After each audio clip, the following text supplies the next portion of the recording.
the stillness of the soul, all rivers of desire flow into a greater vastness. An ocean unmoved, serene, boundless, what the world chases as many longings, the wise know as one. The heart and mind, turned wholly to the one, awaken to their true home. In Sanskrit, this is called ekagrata, one-pointedness of longing, the only desire worth having. O Krishna, how can I fight my revered elders, Bhishma and Drona? It is better to live by begging than to kill those worthy of honor. My heart is heavy with doubt. Tell me decisively what is right. I am your disciple. I surrender to you. Thus begins the true dialogue of the Gita. When the disciple surrenders, the master speaks. You grieve for those who need not be grieved for. The wise mourn neither for the living nor for the dead. Never was there a time when I did not exist, nor you nor these kings, nor will there be a time when any of us cease to be. As the soul passes from childhood to youth to old age, so at death it passes into another body. The wise are not deluded by this. Heat and cold, pleasure and pain come and go. Endure them, O Arjuna. The one who is serene in both pleasure and pain becomes fit for immortality. Thus, our invitation into equanimity, the discipline that ripens the soul for enlightenment. The unreal never is, the real never ceases to be. That which pervades all beings is indestructible. No one can destroy the eternal spirit. The self, soul, Atma, spirit is never born, nor does it die. It does not kill, nor can it be killed. As a man discards worn-out clothes and puts on new ones, so the soul leaves behind old bodies and takes on new ones.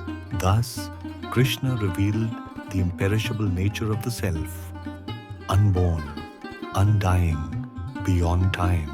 Even if you think the self is born and dies again and again, still you should not grieve. Death is certain for the born, and birth certain for the dead.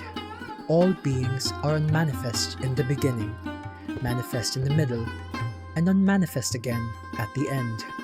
Why mourn, Arjuna? The self, Atma, is eternal, indwelling in all beings. Therefore, do not grieve. Consider also your duty as a warrior. For a warrior, nothing is higher than a righteous battle. If you refuse, neglecting your Dharma, you will incur sin and dishonor. And for one who has been honored, dishonor is worse than death. If you are slain, you attain heaven.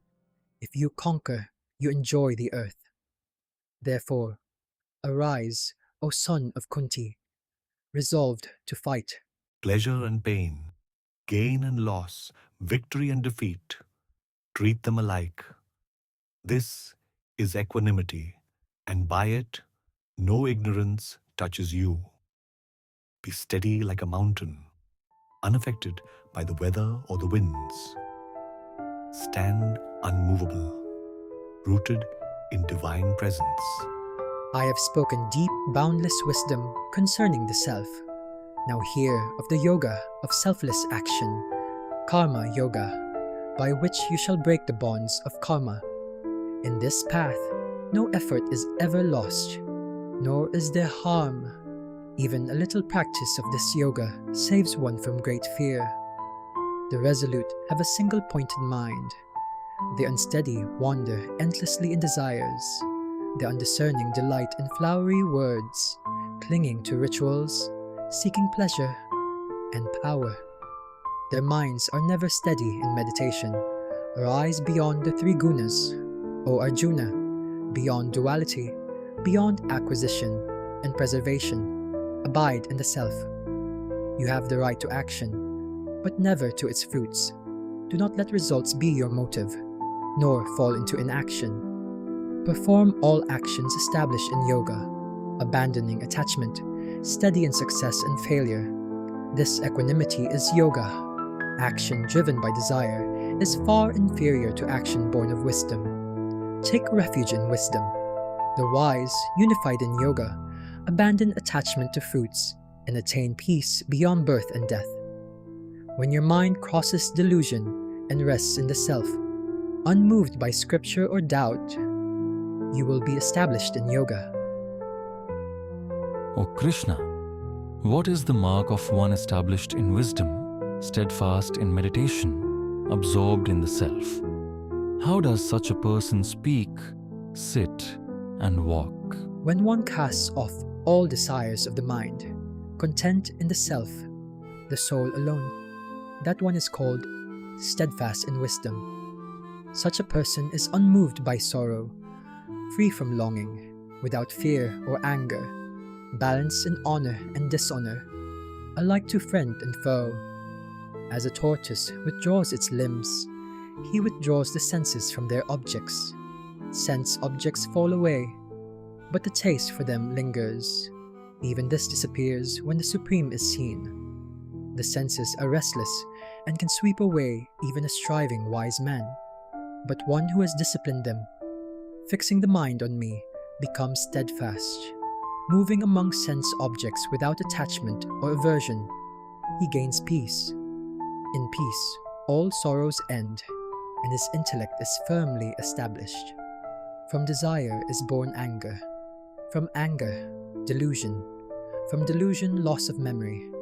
From loss of memory, destruction of intelligence. And from destruction of intelligence, one perishes. Without union with the self, spirit, there is no wisdom, no meditation, and no peace. Without peace, how can there be happiness? The roaming senses carry away the mind, like the wind carries a boat upon the waters. Therefore, restrain the senses, Arjuna, and remain steadfast in me. What is night for others is day for the sage. As rivers flow into the ocean, yet the ocean remains unmoved. So desires flow into the sage, and he remains still. Abandoning all cravings, free from I and mine, he attains peace. This is the state of Brahman. Fixed in it, even at death, one enters nirvana in God. Like the vast sea unmoved by rivers, so too the awakened heart remains full, untouched by endless currents of desire. All cravings dissolve into its depths, yet its vastness does not change. Be boundless. This is the peace of the self, our boundless nature beyond hunger, beyond thirst, beyond restless seeking. When the heart and mind no longer scatter themselves among many desires, they turn wholly toward the one. In Sanskrit, this is called ekagrata, the one-pointed longing for God, the only desire worth having. Here, a new journey begins in union with the eternal.